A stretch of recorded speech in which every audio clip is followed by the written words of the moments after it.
Hey, what's up guys? So in this video we will see how to change the color scheme on any Poco phone.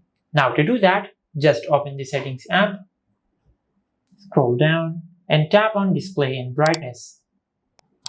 Now from here, scroll down and tap on color scheme. Now once you have done that, you can select the color scheme you like. Now it is currently on vivid. You can select saturated or standard. I will select vivid. Now from here, if you scroll down, you can change the tone of the screen.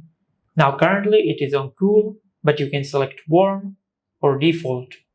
Also, you can tap on custom and create your own custom tone, just like that. I will select cool. And this is how you can change the color scheme on any Poco phone.